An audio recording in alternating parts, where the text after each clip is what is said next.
I'm Greg D. Doug. I started working at a public policy think tank. I've met really fun, smart people working to solve big problems. I asked some of them if they'd come talk about their work and how good public policy makes the world a better place. And all they asked for in return was pizza.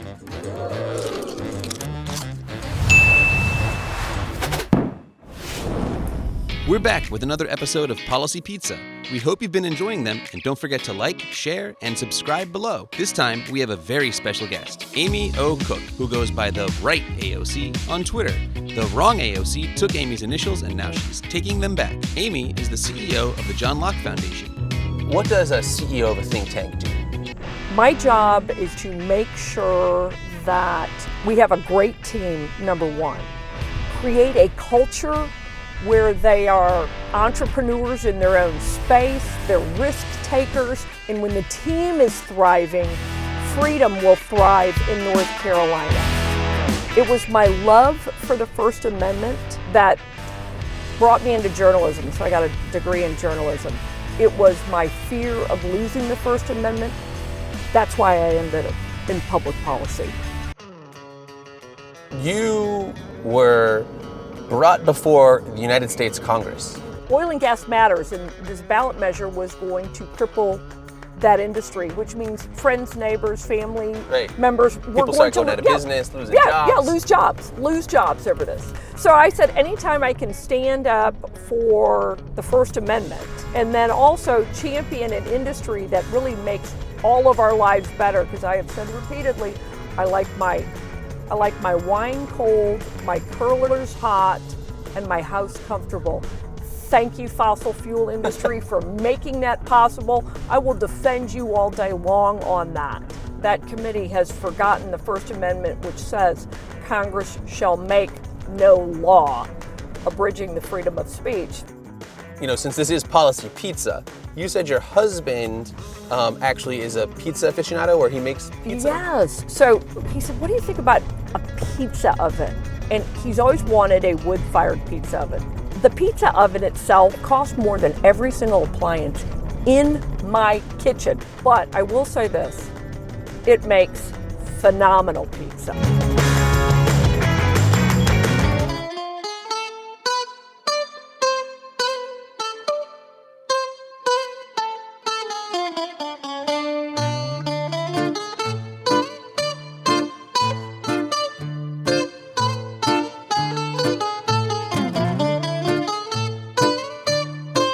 Amy, this is Roma's Pizza.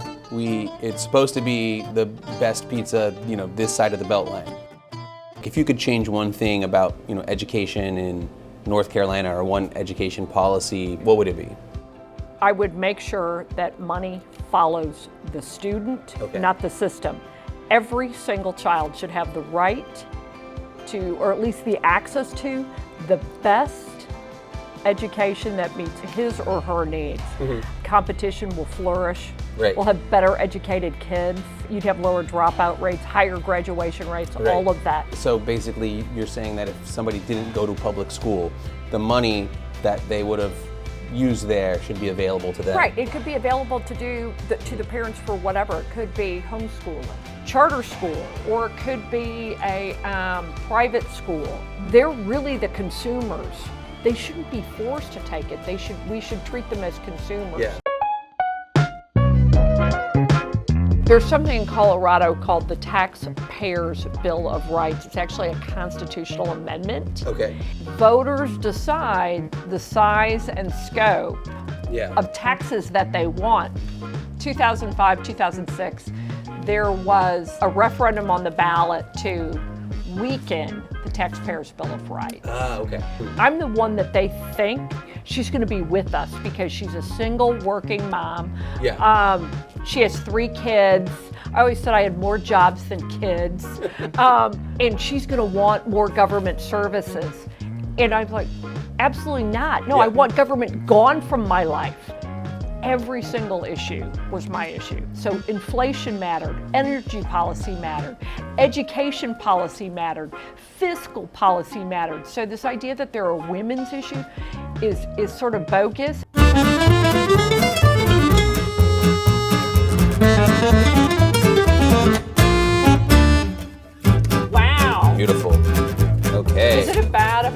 it with a fork and a knife? Yeah. I mean, no. I mean, you can eat it however you wish.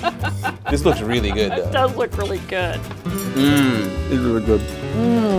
Well, that's fantastic. It is This fabulous. is the Raphael Classic. Awesome. We had an episode with Brooke Medina, and she talked about capitalism. The economic system that raised more people out of poverty. Socialism has done the opposite. Communism has done the opposite. Authoritarianism does the opposite. Capitalism, allowing people to thrive in whatever way, to use their talents as they see fit.